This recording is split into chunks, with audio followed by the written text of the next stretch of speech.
see the PowerPoints.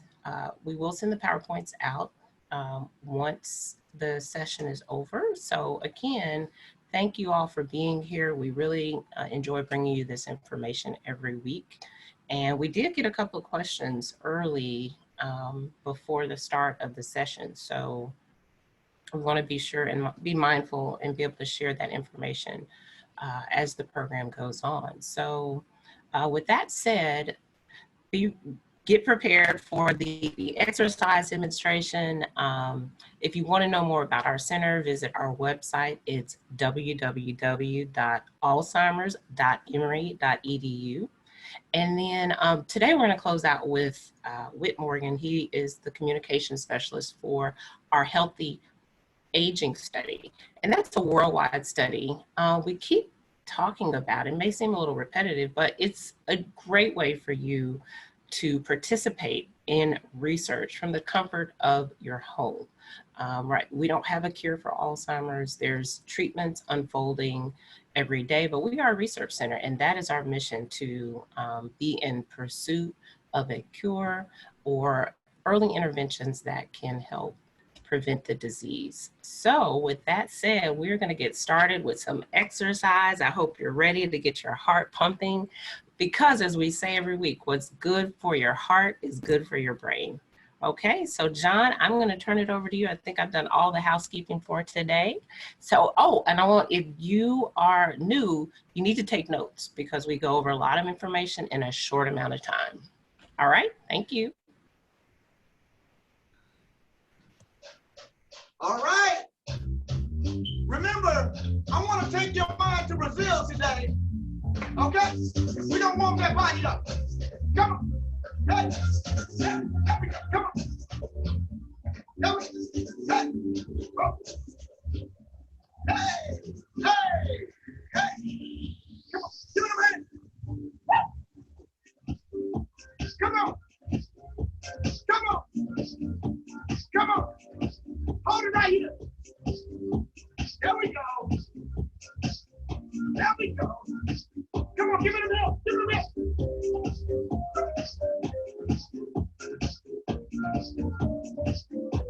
Come on, come on. There we go. I need that body moving. Oh.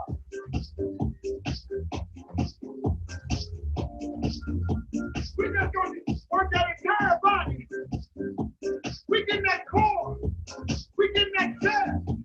We get those shoulders. Come on. There we go.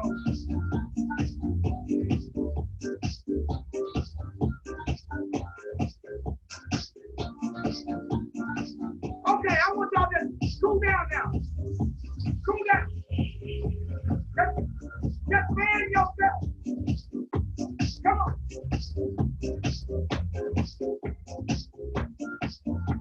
Y'all ready?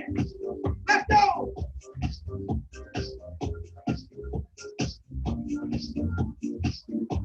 Okay, we really engaged in those core areas. We get those quads, and we stretching those glutes. Hey!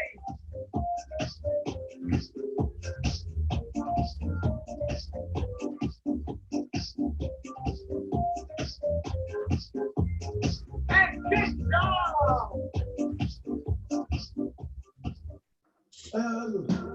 Okay now. Cheesy. Can I get those hips right now? Who else? What? I don't know. Come on. Come on.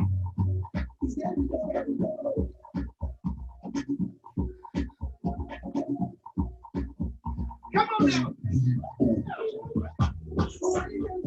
Come on.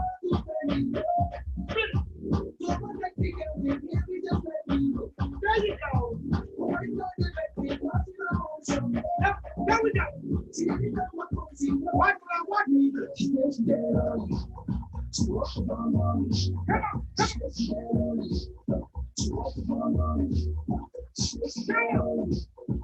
Come on. Come on. Watch. Watch that.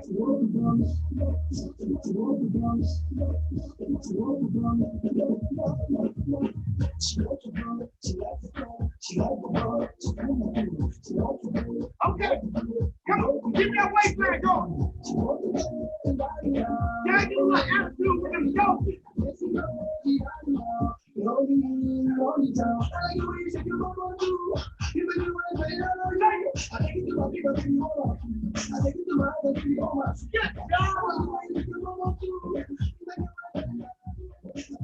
Now, if you want to stand, you can.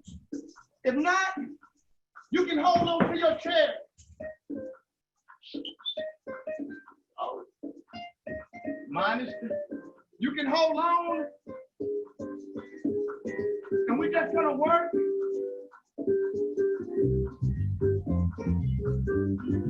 And you can just do your thing.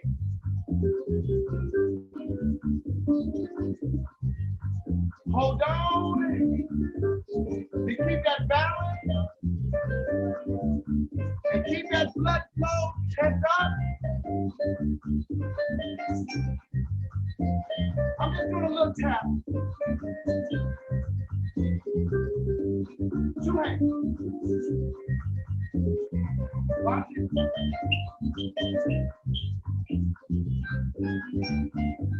There we go.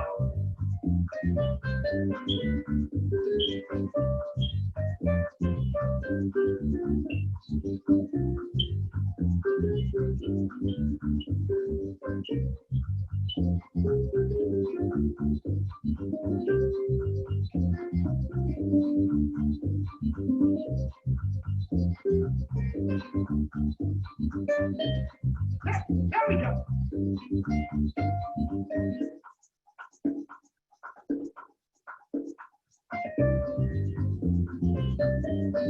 Now I need a little bit more hip spin. Hold on to that chair.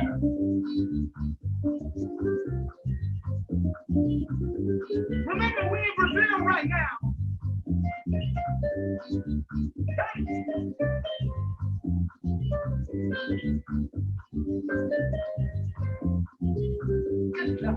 I want y'all right here.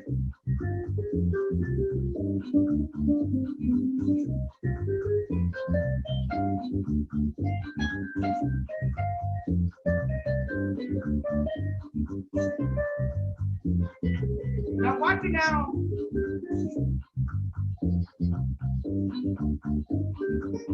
Oh, don't go too low. Bring it back up. Can we just do it one more time? Y'all ready? Let's go. Oh!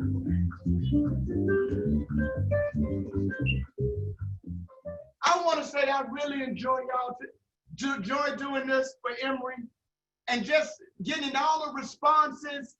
Please text in or call. Let me know what you want to do. Let me know some body parts that you want to work on so we can implement it in these workout sessions because it's all about you. So just type in, text, or call, and I will try to find a way to target that muscle group or target that cardio for you. But I want to say to you, I love everybody. Be safe, be responsible, and love yourself at all times. I'm John Lewis, and see you later. Bye. Okay. Bye, John. Thank you so much. I hope you were moving and being busy during that time and active. We really appreciate John. It's such a great joy to have all that positive energy come through the screen, or if you're on your smartphone or device, or you're just listening in. It's just such a pleasure having him with us every week. So we thank you, John. We want to keep you all moving and active. And as this is the beginning of school for some of us, our children may be going back, our grandchildren, or even, you know, you as an individual, maybe a lifelong learner like some of us. But we appreciate you being here with us. And as I mentioned, today you're going to hear from Dr. Monica Parker. She's going to be talking about nutrition and what should we eat and how does our food, what role does that play in our cognition? Then you're going to hear from Ken Hepburn. He's going to be talking about technology and caregiving. And then finally, Whit Morgan is coming back to talk about healthy aging. This is a worldwide study right here in that you can take place from the comfort of your home. And so he's going to walk you through what that process looks like.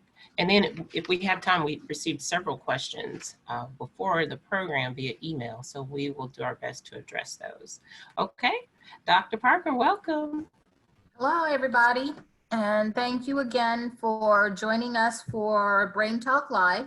We're extremely happy to have you with us. We've been hanging in here now since March 31st. So kudos to all of us that have hung in there and continue to participate. And more importantly, thank you to our first-time visitors.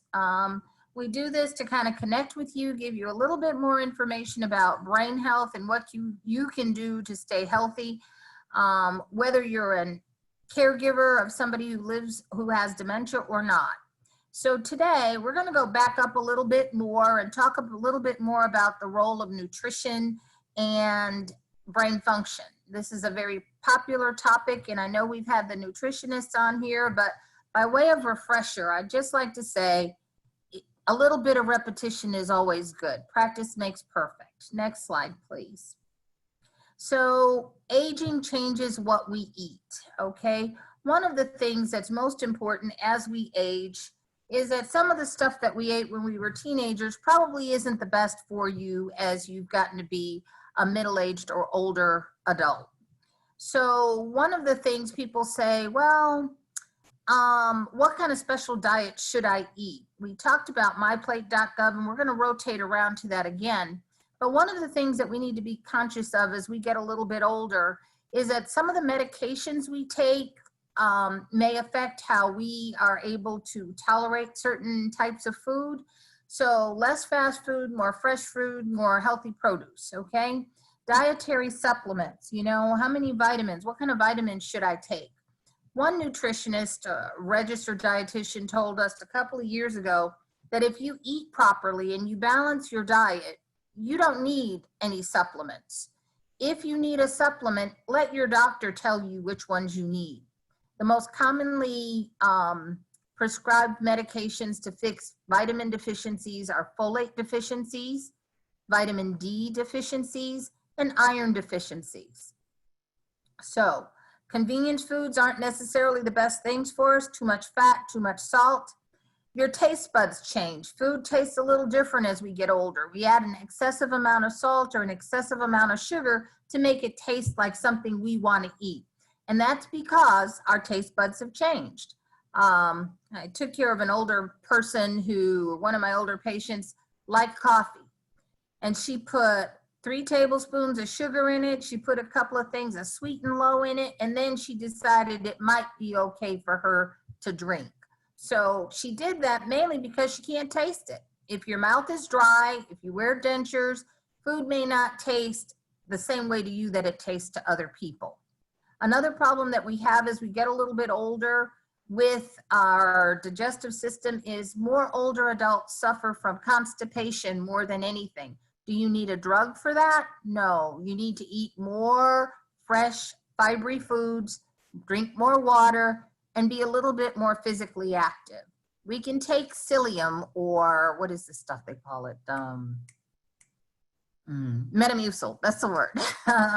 Metamucil, but if you take Metamucil and those kinds of bulking agents and you don't drink enough water and push enough fluid through your system and fiber, it's just gonna act like Quikrete. It's gonna freeze in place and make that constipation that much worse. So if you're adding psyllium or Metamucil to your foods or to your beverages, make sure you drink enough water to push that through. Next slide, please. What are some of your risk factors in midlife for eating poorly, making poor choices when you were younger? Obesity. We know that being morbidly overweight or being significantly overweight is a risk factor for our developing high blood pressure, for our developing diabetes, for our having high cholesterol and developing heart disease.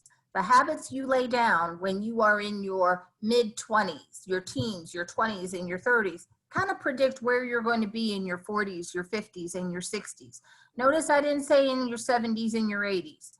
It's mostly people who are above the age of 40 who make poor choices. So as we get a little older, every decade we gain 10 pounds, but we shouldn't be gaining 20 or 30 pounds. We want to maintain as close to an ideal body weight as possible, because being overweight, significantly overweight, does affect our risk for developing later life dementia.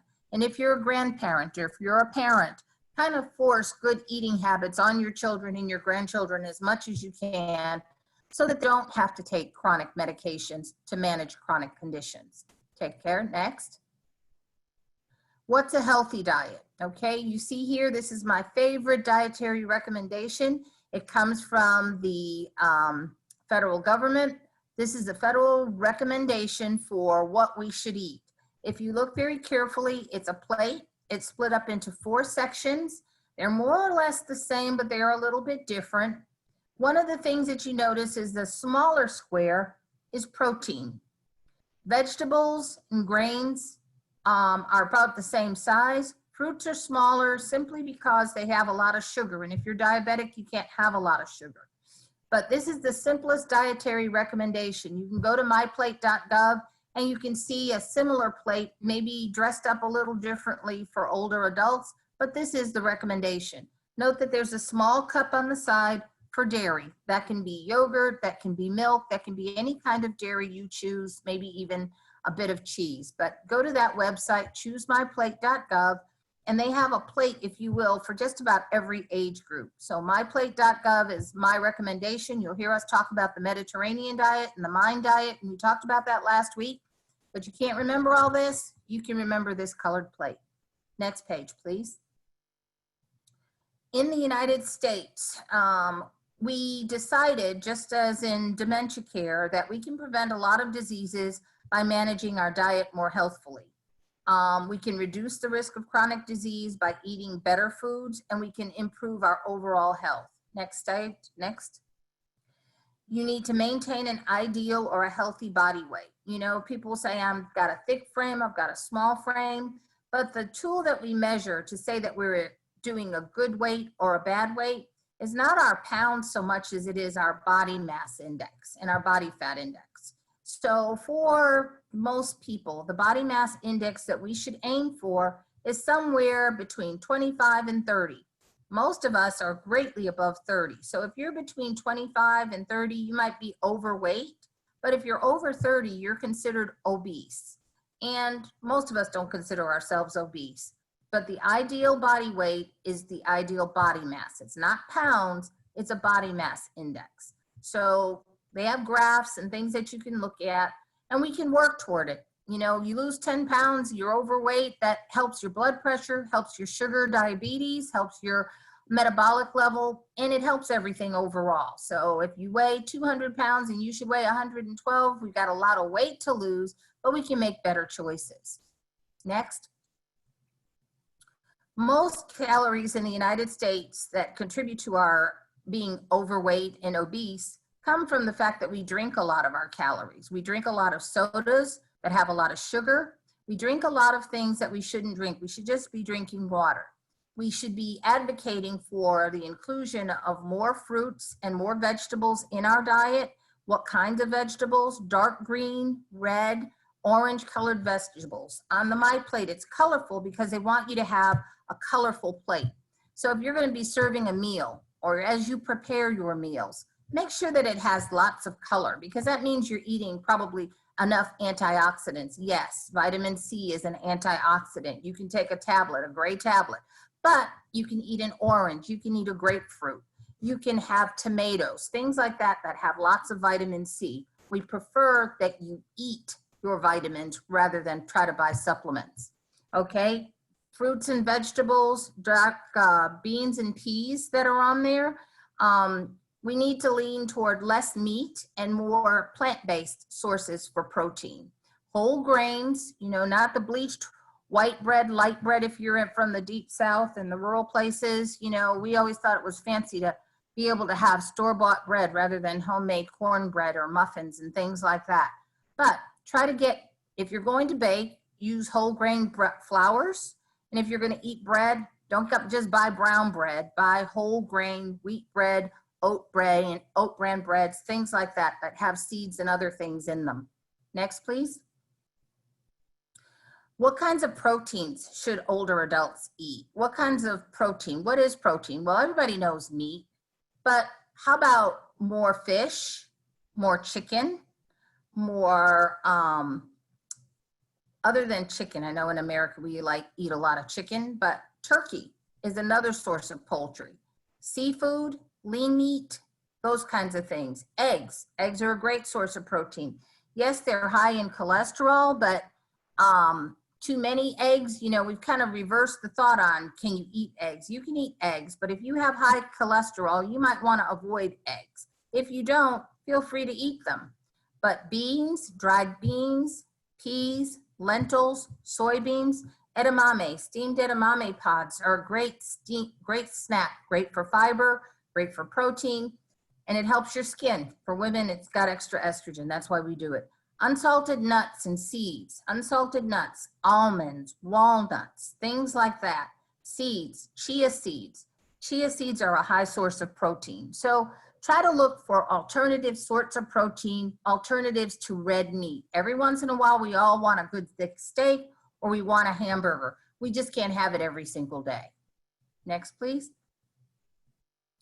We want Americans to eat more foods that have, prepared foods have a lot of salt in them, first of all. So if you prepare your own chicken soup and boil your broth and vegetables together and make it yourself, you're probably adding a whole lot less salt to your diet than if you had a can of Campbell's soup.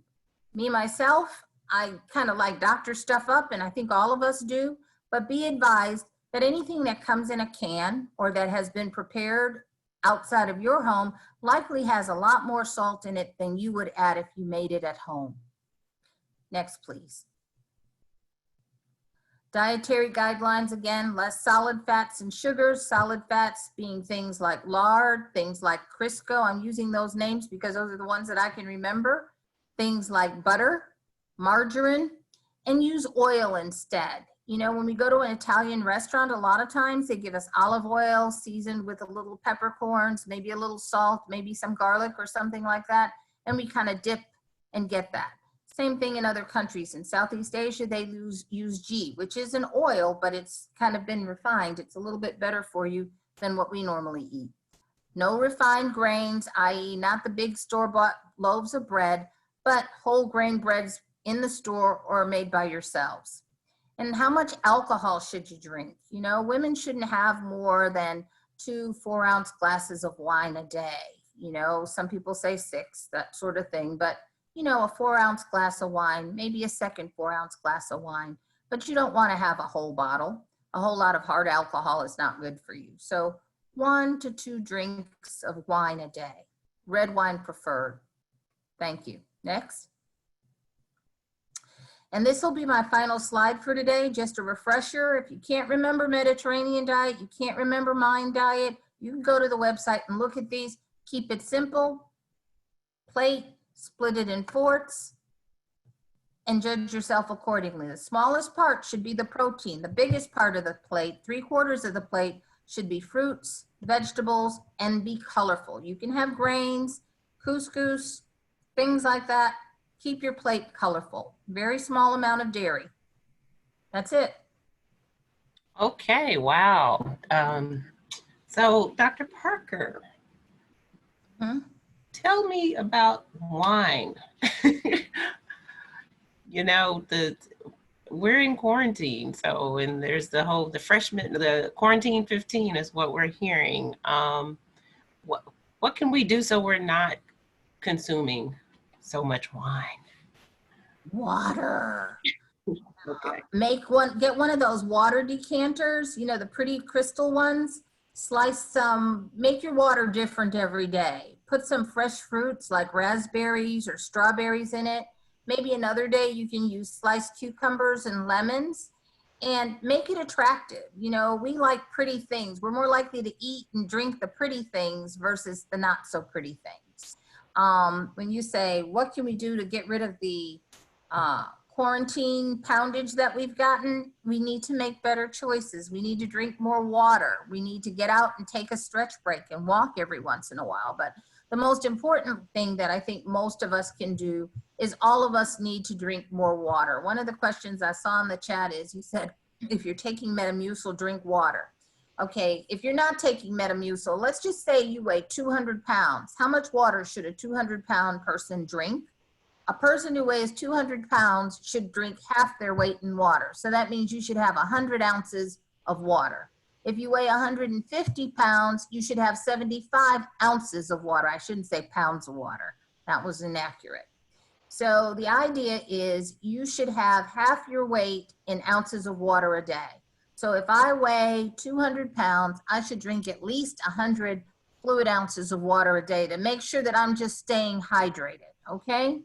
If you're exercising and you're doing other things, you need to drink more water, okay?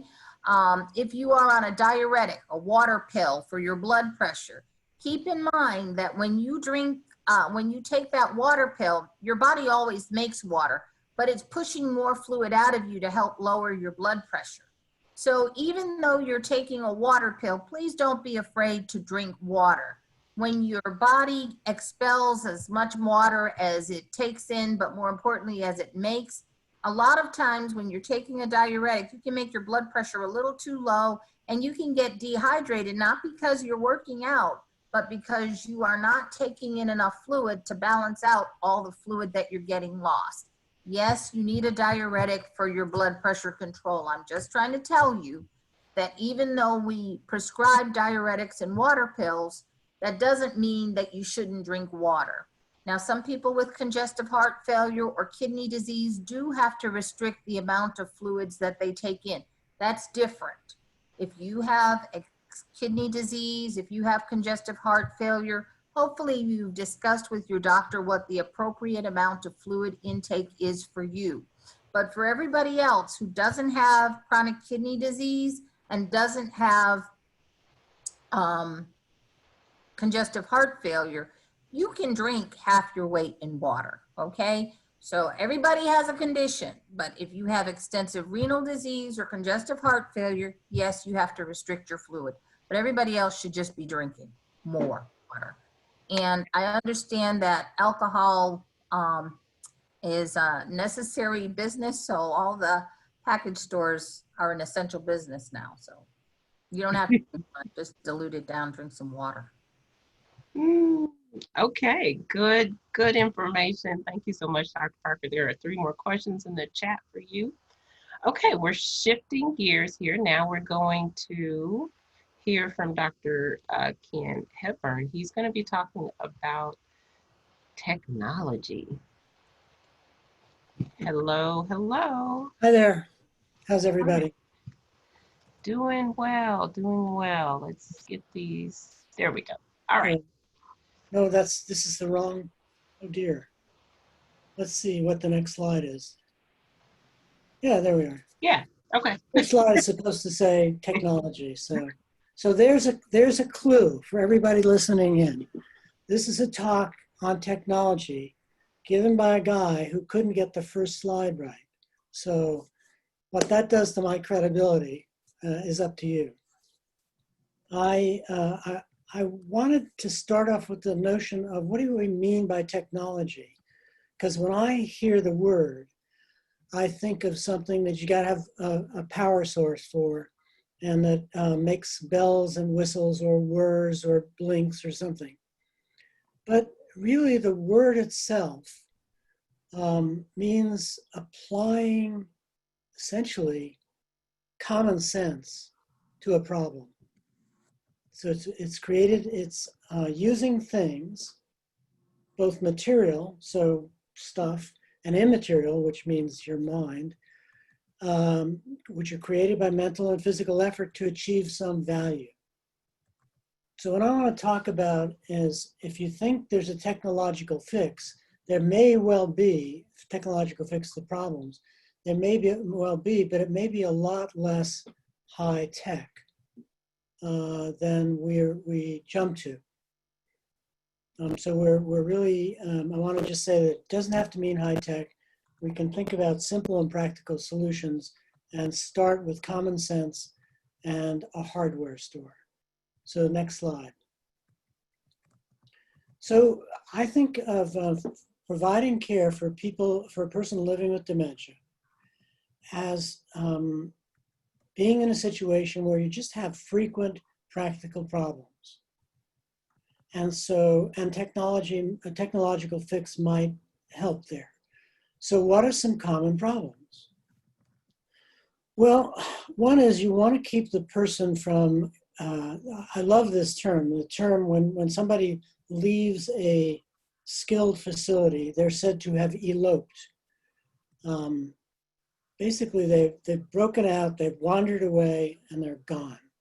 So the first real concern I think most caregivers have is, I don't want my person to sort of be out there in the world in some uncontrolled way. I want to control, using the word deliberately, I want to control the way she or he can get in or out of the house.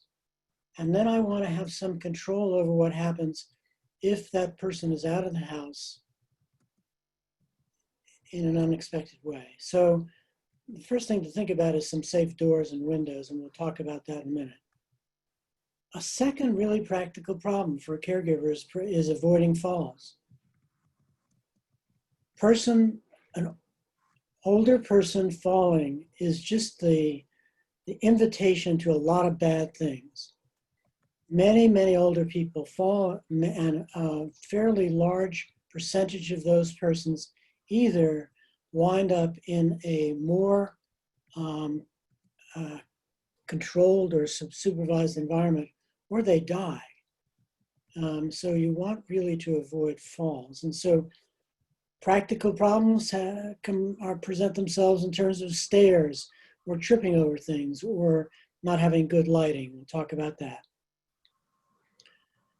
Toxic substances. The house has actually got lots and lots of toxic substances, especially during COVID. We've all been told to hoard toilet paper and bleach. So not much danger from toilet paper, but bleach is really, despite what some people will say, not a very good thing to drink. Other kinds of cleaning products could be very harmful. And certainly medications, if taken incorrectly or in the wrong order or in too much, can be very dangerous. So the medications themselves can be toxic. And there are other danger spots in the house. And one could develop a true paranoia sort of thinking about this, but the stove is a really dangerous place, it can be. And electrical outlets. So there's a website on the bottom of this slide that I recommend you go to, and I suspect we'll put it on our post-show broadcast, that just basically says, here's some 12 different things to think about for child-proofing your home. I went to a child-proofing site. I don't mean that to be dismissive of the personhood of someone living with dementia, but you really kind of have to think in those terms. So next slide. So doors, windows, and cabinets. There are, in any local hardware store, anybody who's had kids in the last 40 or 50 years knows, there's all kinds of devices you get, the little plastic things that just easily screw in that make it very hard to open cabinets. There are little drop down or slide over locks you can put on doors that if you put it up high, a person living with dementia probably isn't going to look up to see what's stopping the door from opening. And you can just reach up and latch it down. There are quite available little covers you can put over a doorknob that, unless you really understand how they work, they sort of child-proof the doorknob. You can't turn it. They make doors harder to use. And you can get alarms. I mean, I'm sure Microsoft will sell you something for quite a large sum of money that'll whisper in your ear that somebody is opening the door. Or you can get an old-fashioned bell and hang it over the door, just like you used to go into a grocery store, and the door opens and the bell rings and somebody knows there you are. So think about it. There are ways to protect ins and outs. And windows, the same thing. They're window proofing devices. Next. Fall prevention. Really, stairs are the big issue. If you live in a house where there are stairs, either within the house or going outside, you want to think about getting some safety gates. Again, very readily available in certainly big box hardware stores. You put them across the stairway. They have tricky little release knobs that you kind of have to know what you're doing to get them to work. And so a person living with dementia probably can't do them. It provides a certain amount of protection. You want to do an environment, walk through the house and see what could I trip over? Because if I can trip over it, the person living with dementia can trip over it. Get the scatter rugs out of the way, look at the electrical cords, anything that can slip or slip on. This is a whole hour's talk in itself. Your house is, once you get your mind twisted around this topic, your house will be terrifying to you because there's so many ways you can get hurt. And you don't, because you just have adapted and you know just how to move through it. But the person living with dementia is losing that capacity for self-protection. So you've got to move in there and think, what do I have to do? You can get, again, not very expensive motion sensor lights. They can go on in the hallways or bathrooms. So at night, if the person gets up to go to the bathroom or simply to wander around, the lights will go on. So at least tripping doesn't occur and they might actually wake you up, which isn't all that good. And have night lights as well. Next slide. Other technological fixes. So there are devices you can get installed, and you probably need to get them installed. So it's to either essentially have an on-off switch for your stove. So you don't want to have a situation where if you're not around, the person kind of can bump into the stove and turn it on. Inadvertently, he could burn him or herself or start a fire.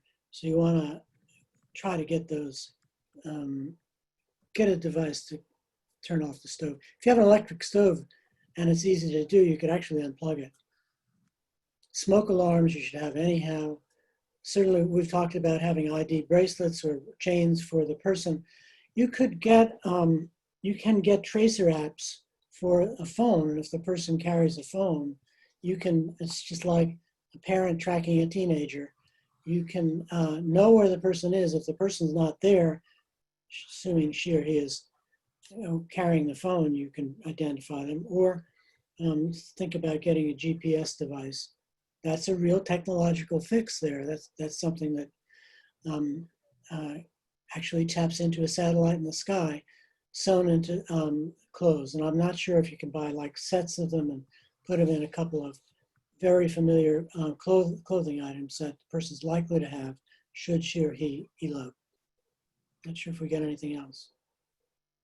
No, so I wanted to really emphasize the notion that technology, there's all kinds of things that people have available in smart houses. The Georgia Tech has a wonderful sort of smart house. It'll tell you from a distance, how many steps the person has taken during the day, if the person has fallen, if the person seems not to be moving.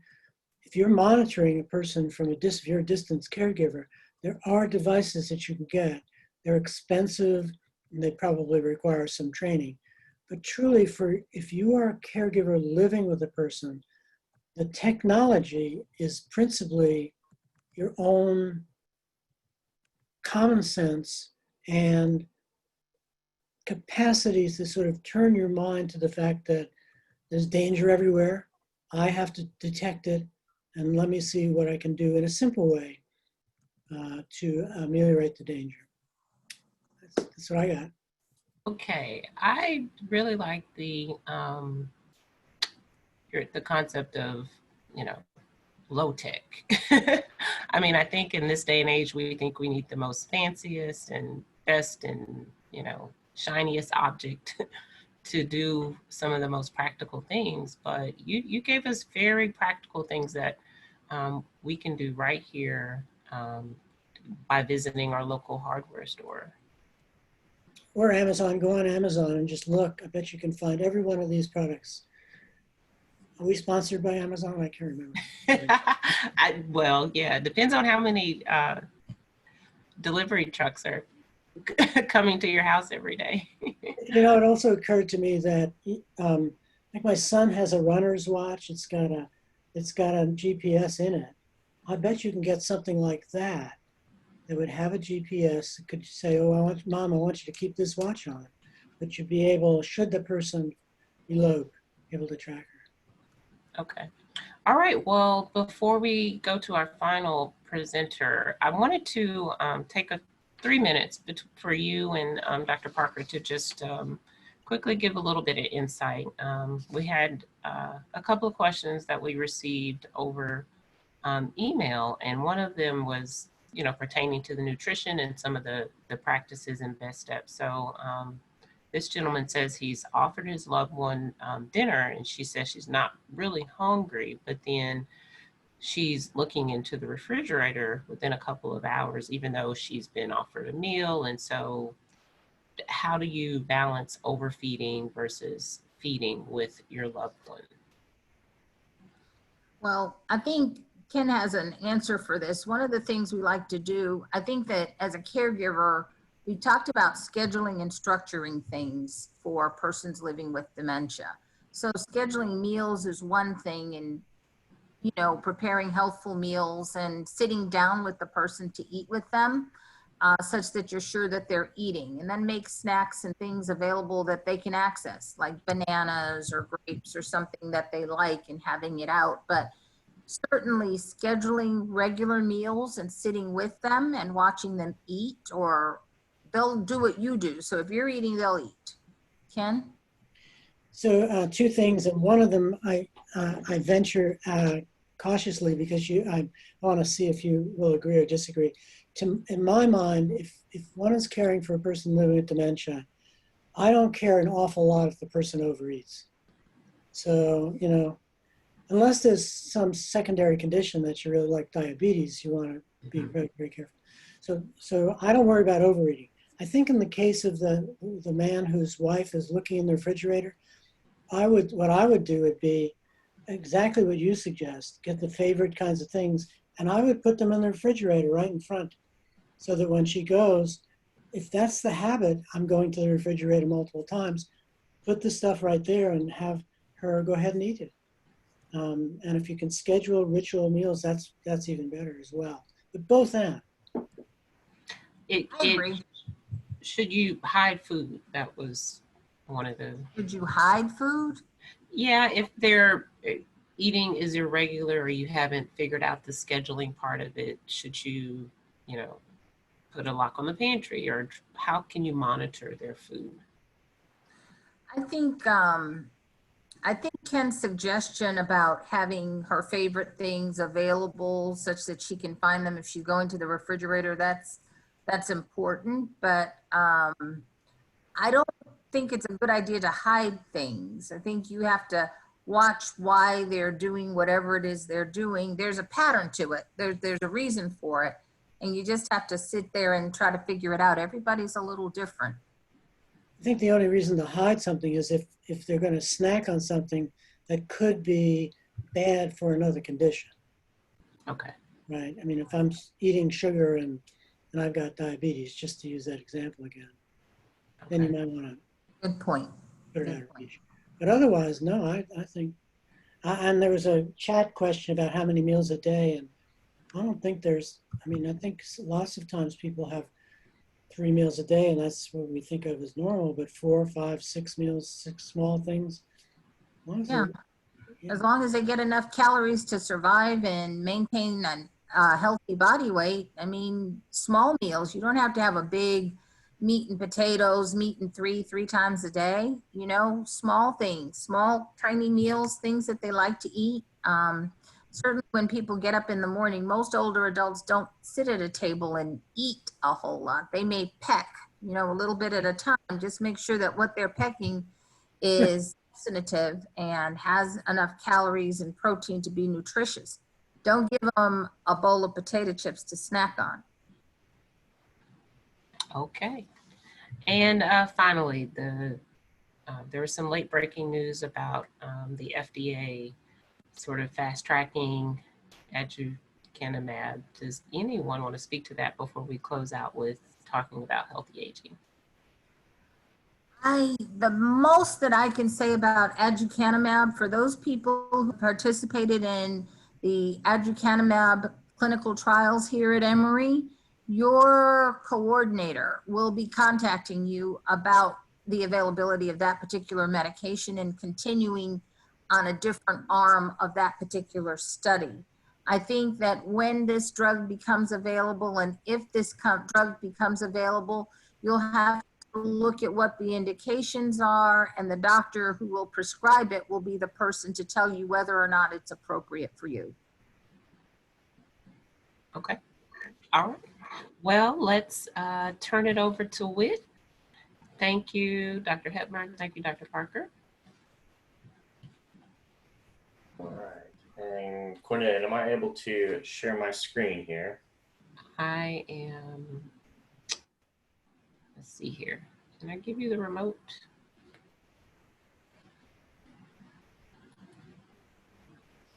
I'll not share screens right now. Okay. Try it now, Whit. There we go. So y'all should be able to see my screen here, and what we've actually got listed up. This is actually the Emory Healthy Aging Study website. And before I start clicking around and showing you a whole bunch of cool stuff about our website, just kind of wanted to do a real simple and easy overview about what the Emory Healthy Aging Study is for those that may not know about it or haven't joined us for previous Brain Talks. And so what this research study is, it's a longitudinal database project where we are working with our participants, anybody who's over the age of 18, who has internet access, who can read and write, I guess not necessarily write, but read and understand English, can actually participate in this project. And what we're doing is we're asking our participants to complete an online health history questionnaire one time, and then update it annually each year afterwards. On that health history questionnaire, it takes most people about 25-30 minutes to complete it.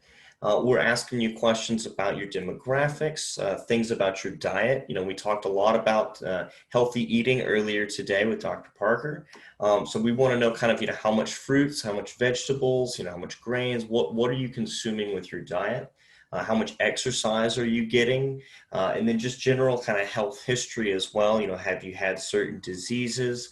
Are you taking certain types of medications? And the reason we're asking you all of these kinds of questions about your health and your lifestyle year over year is to try and look at some of this data and see what types of patterns might emerge that help us better understand not only how we age, but the causes of certain age-related disease. And we're also using some of this information to identify potential participants that might be a good fit for one of our sub-studies that is focused specifically on Alzheimer's disease, and that's called the Healthy Brain Study. So we're going to start off kind of here with the Healthy Aging Study. Because it's done entirely online, you don't have to, you know, write out anything. You don't have to come in and see us. You really never even have to leave your sofa if you don't want to. And this is something you can do on your mobile device, like an iPhone. Most people tend to prefer using like an iPad or a full-size laptop or even a desktop just for a better user experience. And one of the things that we wanted to do here is just kind of show you how you would actually go about getting involved with the aging study And that's the reason why you see our website right here, healthyaging.emory.edu. We put a nice big button right up here that says join the study. And the process for this, if you were to actually, go in and decide to participate, it's really broken down into 4 steps. And so this system is set up to walk you through everything on there, which includes, the initial registration, where we're going to get some just basic information, the same way that you would like register for a new email address, or maybe sign up for an account with, Amazon or a favorite shopping website. And the reason that we do this, though, is because year over year, we actually have a portal that you're able to log back into to see, reminders to access the health history questionnaire. And let's say, for example, we may be partnered with another researcher who has a 2-minute survey that they want to include. All of this is done within this portal that we have designed. And so when you would go through this process, I'm not actually going to do it now because it's going to kick in the information and maybe confuse one of my coordinators. But once we have, your basic name and information, you would pick your password for your account, just like you would do at any other type of research study. We're going to walk you through the consent process. And so it's a digital consent where it basically explains everything on what you're agreeing to do with a research study, and you're able to do a virtual sign on the consent there, followed by your just basic contact information. That way, if we had any questions, we could follow up with you, or if you perhaps moved or something like that. We just wanted to make sure that we can stay up to date with things. And then finally, you'll see the 4th step is actually completing the health history questionnaire. And as I mentioned before, it takes most people about 25 to 30 minutes to do. Once you've completed it, you won't have to do anything again with it, like I said, until the next year. And our systems are designed to reach out and let you know automatically via email, say, hey, it's almost time to complete your health history questionnaire, to update any information. If you don't have any changes, that's even great. It'll take you even less time. But one thing I do want to do real quick before we run out of time is to switch gears a little bit and show you a little bit more about the Healthy Brain Study. Because if you decide to join the aging study and you are deemed preliminarily eligible, one of our research coordinators will reach out and contact you about also participating in the brain study. Note that you can always say no. All of this stuff is entirely voluntary. None of it affects your care at Emory or anything like that. But just to make sure that you're aware, if you are interested in joining, the brain study, you would first have to go through this health history questionnaire with the aging study. And so what this is here, I'm just going to quick highlight over the brain study since it is a little different. It's still one of our sub-studies, but unlike the aging study, this one does involve an on-site visit. And it actually involves 2 half-day visits once every 2 years. So like I said, every 2 years, we're going to give you a call, remind you, hey, it's time to come back in for your visit here.